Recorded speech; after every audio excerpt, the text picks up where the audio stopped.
The Baroness's butler looks like he didn't get much sleep. I would describe his facial expression as worried.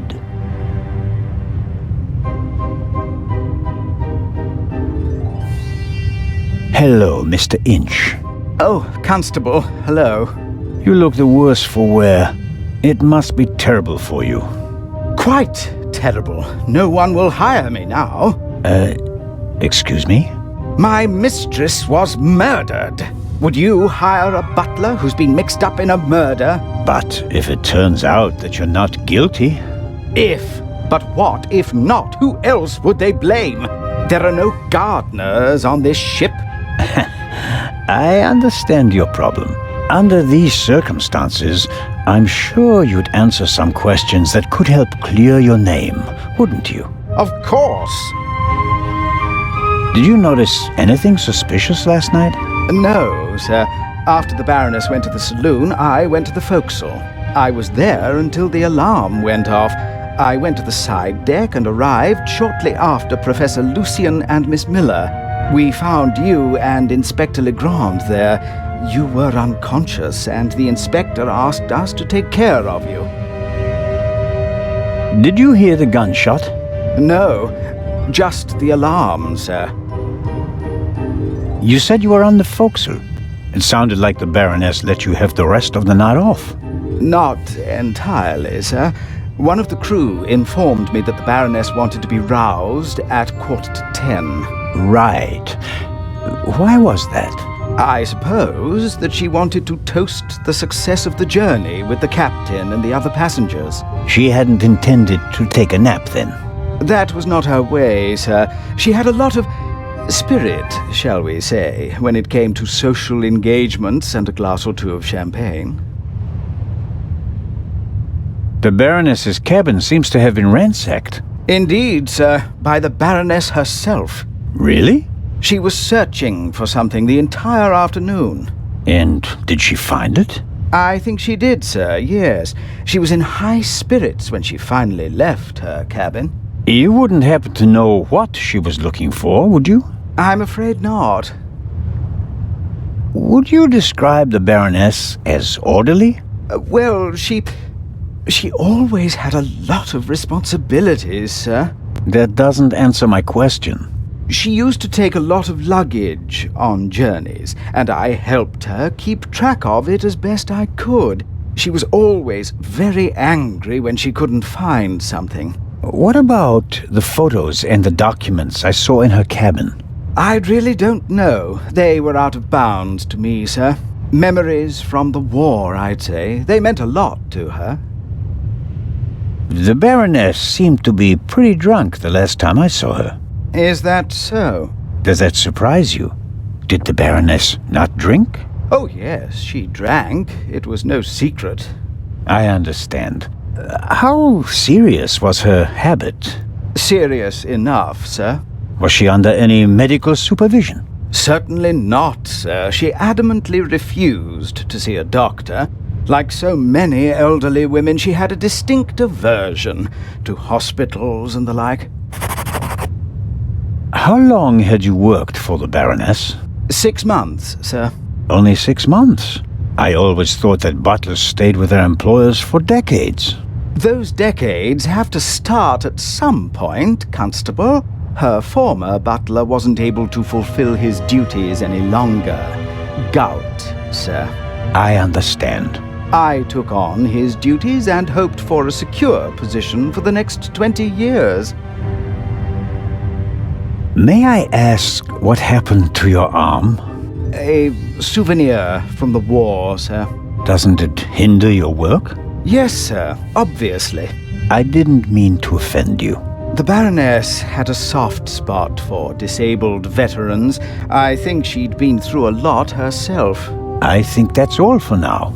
Please, sir, find the murderer. You have to clear me of all suspicion.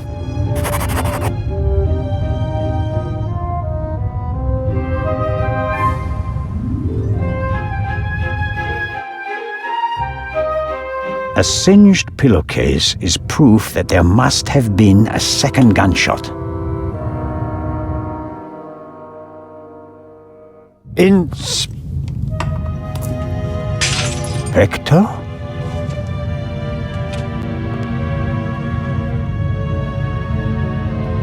Can't you knock? I didn't realize. I'm not getting anywhere. I'm going to question each passenger individually. Anyone without an airtight alibi will be checked for gunshot residue. But, Inspector... People trip up when you put pressure on them, Constable Zellner. The Raven is nervous. He's changed his methodology and become a murderer.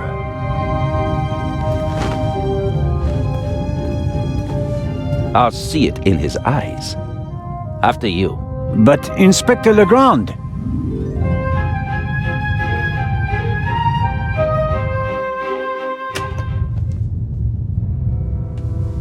We have no proof that the Raven and the murderer are the same person. You may not know it, but I do. I will catch him, with or without your help.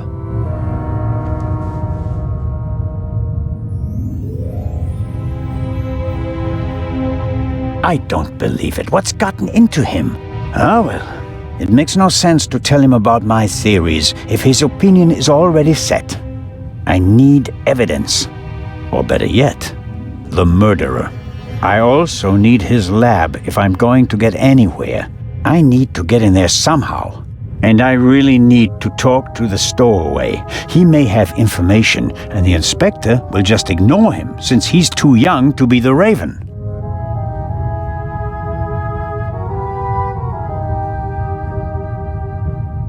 Legrand locked the door.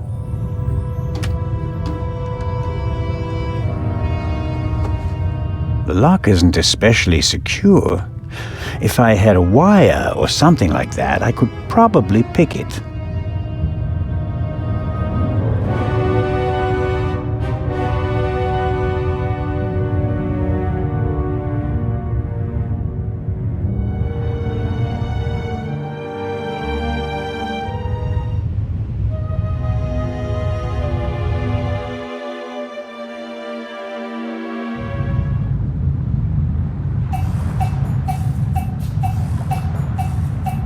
Mr. Kreutzer, come on, you have to give me a bit more. You're the only one who was on the train and who has no alibi for last night. As I said, I was in my cabin. Are you sure that it was your cabin and not the Baroness's? Legrand will question the guests, one after another. But if he doesn't get the answers that he wants to hear, it could become unpleasant for them.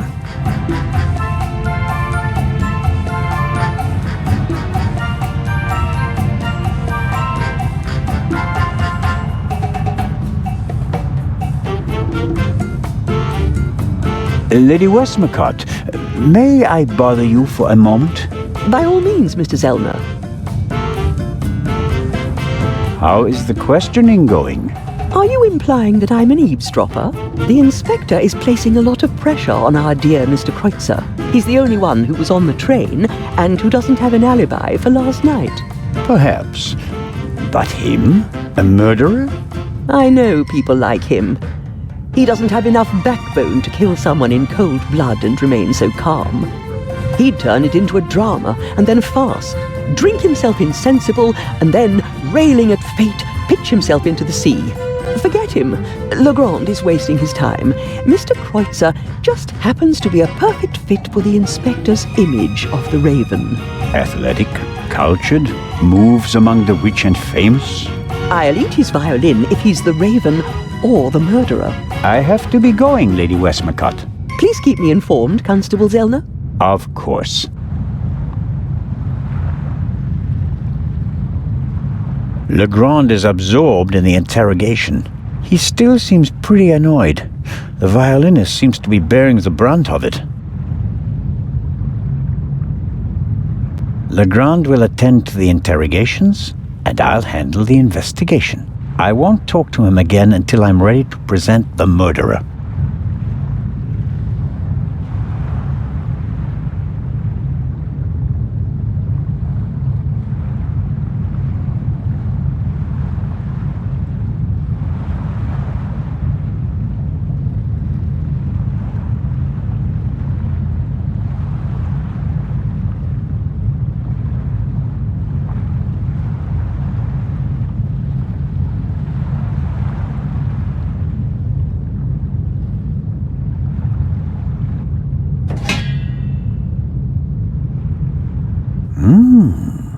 English ham and eggs. One advantage on an international trip is the international breakfast. Many of my fellow countrymen think it's outrageous to eat fried bacon, sausages, or anything heavy for breakfast. I, on the other hand, think ham and eggs are the only worthwhile contribution the English have made to international cuisine.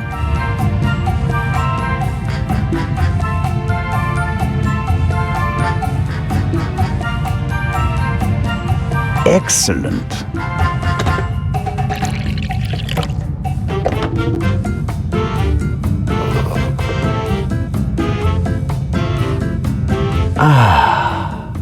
That's just what I needed.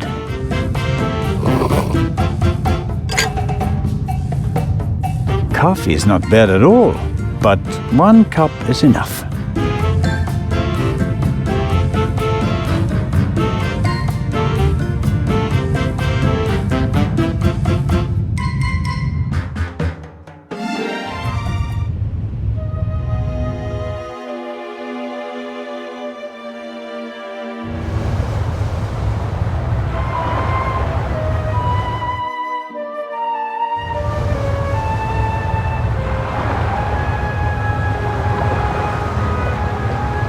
Miss Mayers seems to have found an opportunity to do nothing.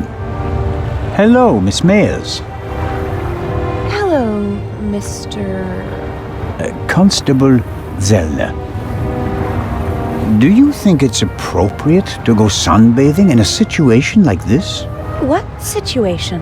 A woman was murdered last night. If refusing to sunbathe could bring the dead back to life, I'd go back to my cabin immediately.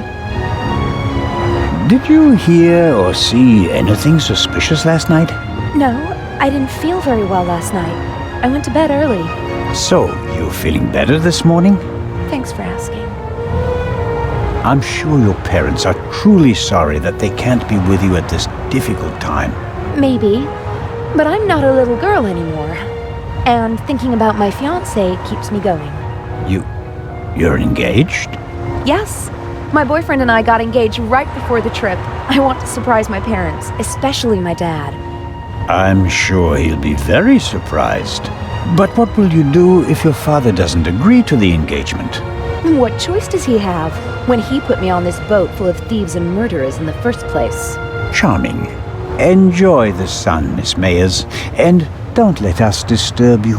If you're trying to make me feel guilty, Constable, it's not working.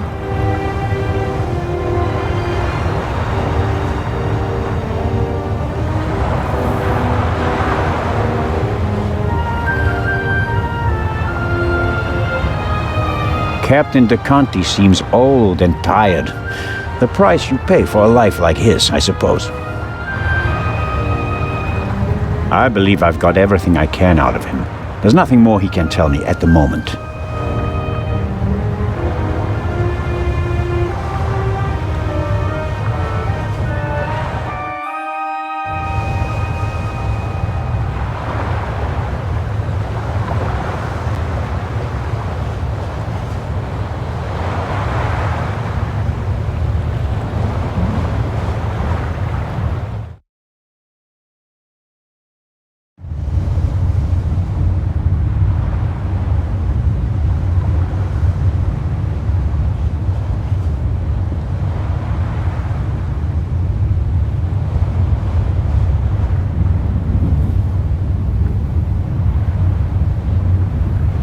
Miss Miller and the professor are talking intensely. She seems pretty relaxed, by her standards. Miss Miller and the professor are talking intensely. She seems pretty relaxed, by her standards. Good morning, Miss Miller. Professor Lucien? Constable Zellner, how are you? I heard you passed out last night. Well, not quite. I was poisoned. Oh. That wretch! Who do you mean by that wretch? That stowaway! That new raven! The young man can't be the murderer. Constable Oliver had already apprehended him when the shot was fired. You mean... Whoever killed the Baroness is still on the loose. I think I should take my leave. I'd like to rest for a while. One last question, Professor. Do you think the Eye is well protected in the safe in Legrand's cabin? Of course it is. They assured me that it would take hours of work with heavy machinery to crack the safe. And if Legrand isn't in his cabin, Constable Oliver or I check that everything is in order every hour. I understand. I want to go back to my cabin. I'll see you later, Mary. Oh, of course. See you later.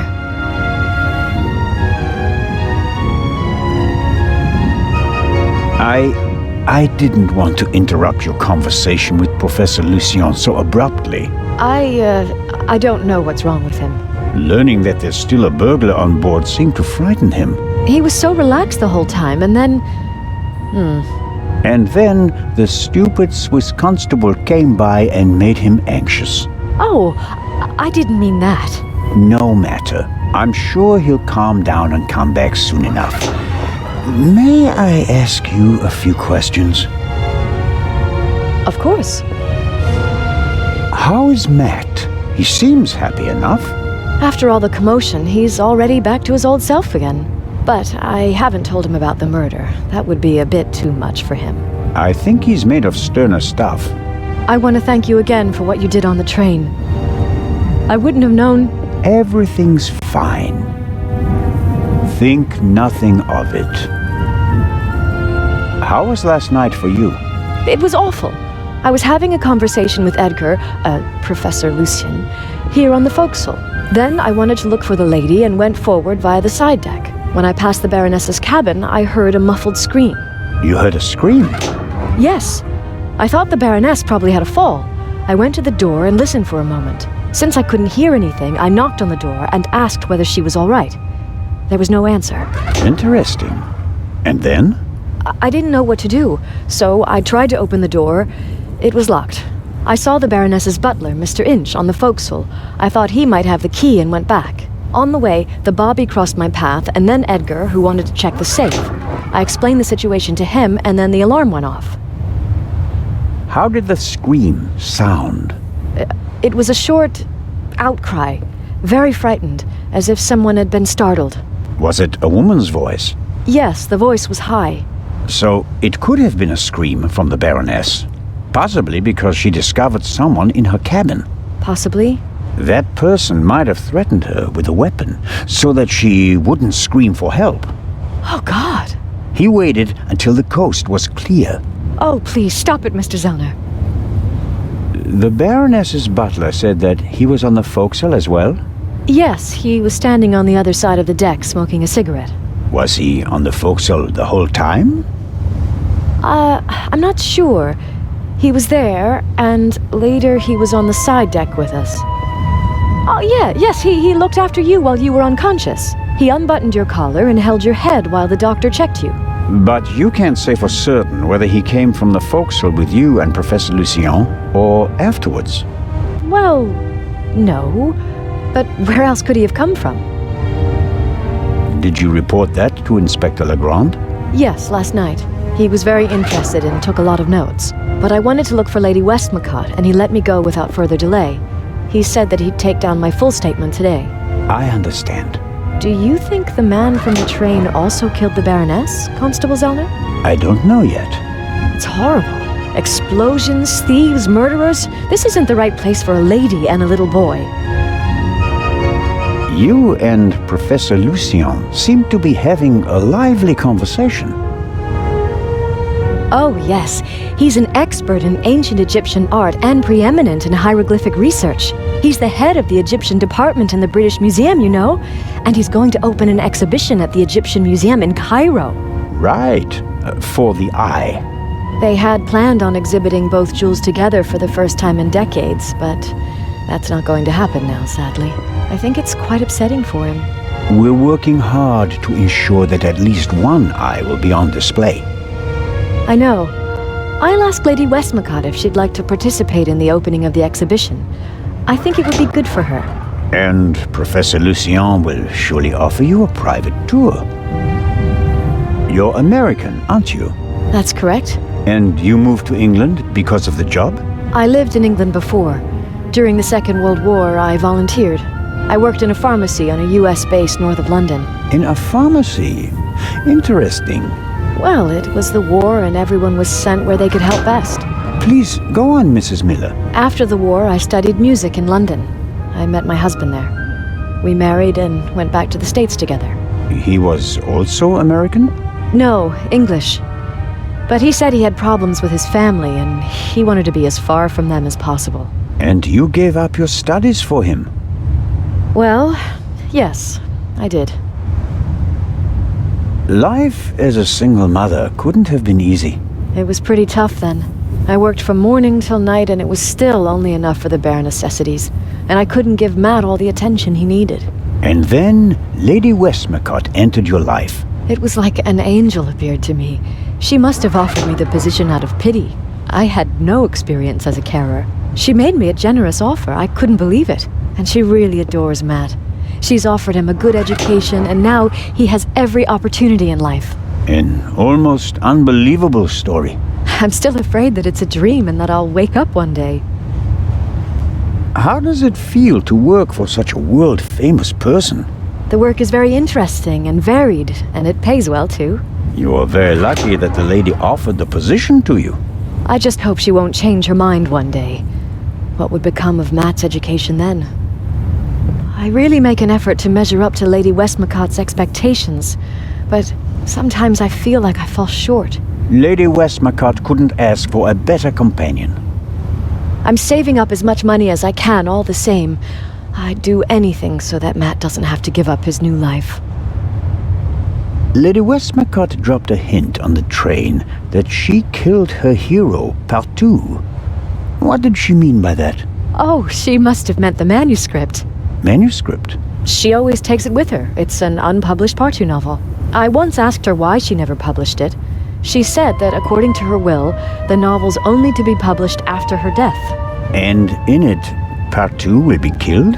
Maybe. I've never read it. No one has. You'd better ask her yourself. If you worked in a pharmacy, you would certainly know something about medicines and poisons. Everything is a potential poison, Constable. It depends on the dose. Have you ever heard of chloral hydrate? It's a tranquilizer, isn't it? I'm asking you. Lady Westmacott also asked questions like that, for her last novel. But since I've never wanted to kill anyone, I never bothered with things like strychnine and arsenic and all that. I could recommend something for a headache, a sore throat, or rash. That's kind of you, but there's really no need. I'll be seeing you, Miss Miller. Constable?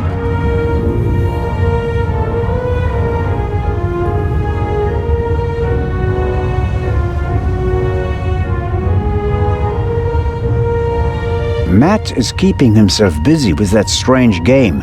He seems to be okay again, but I think he'd be running around all over the place if he'd really come to terms with what happened on the train. Hello there, partner. Hi. Are you all right? Uh-huh.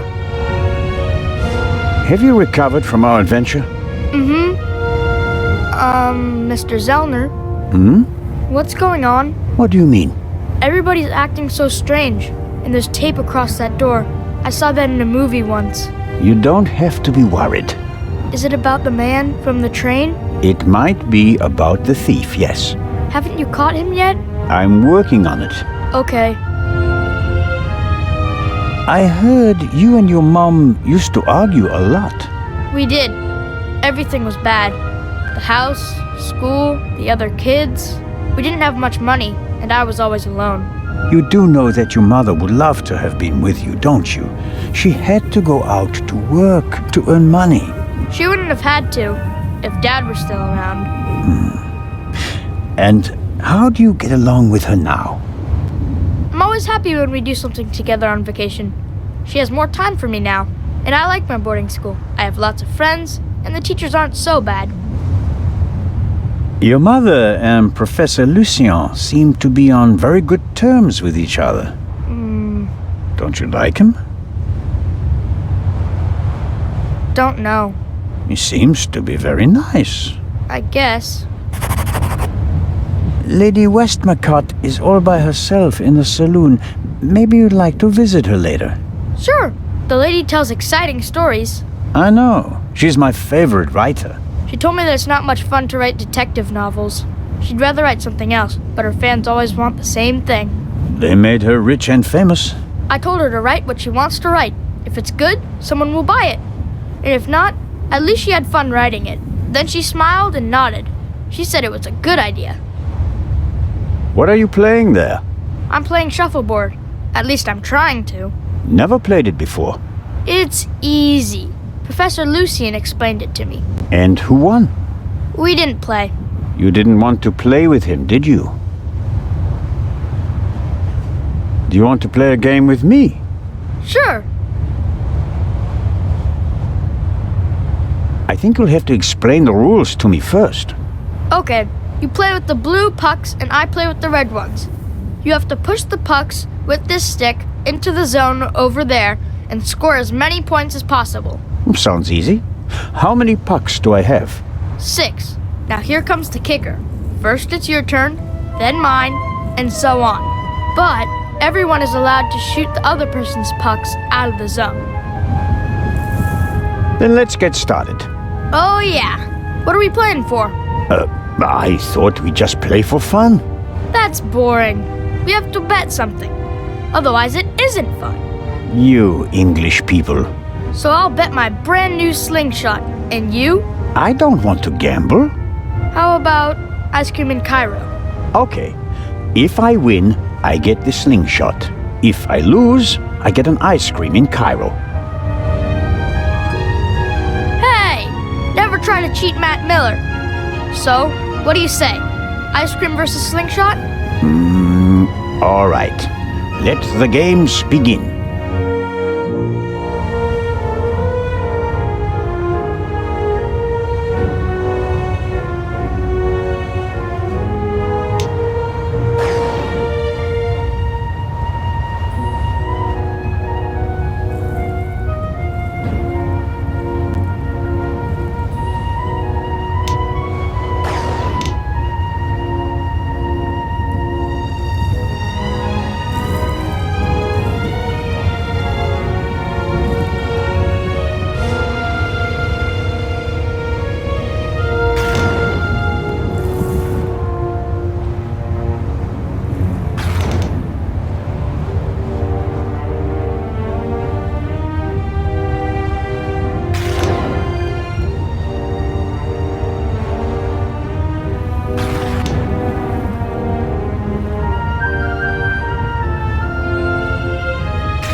That's it.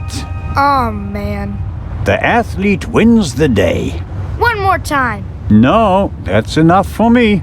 Alright. Here, Are you sure? gambling debts are debts of honor. I'll give it back to you when I don't need it anymore, okay? Okay, but make sure my mom doesn't catch you with it. She thinks it's dangerous. A good slingshot, drawing on the expert knowledge of generations of boarding school students.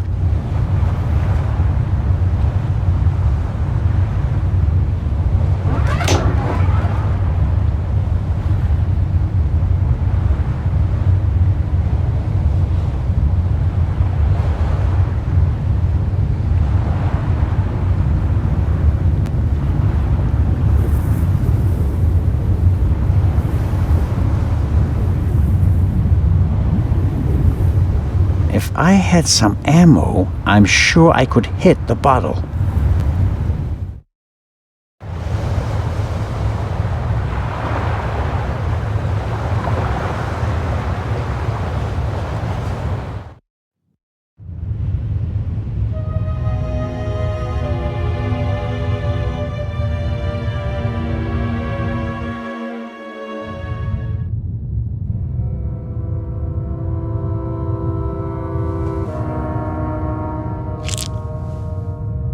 perfect ammunition for the slingshot.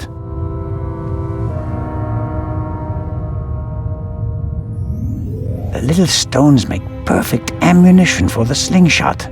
Now I just need a suitable target.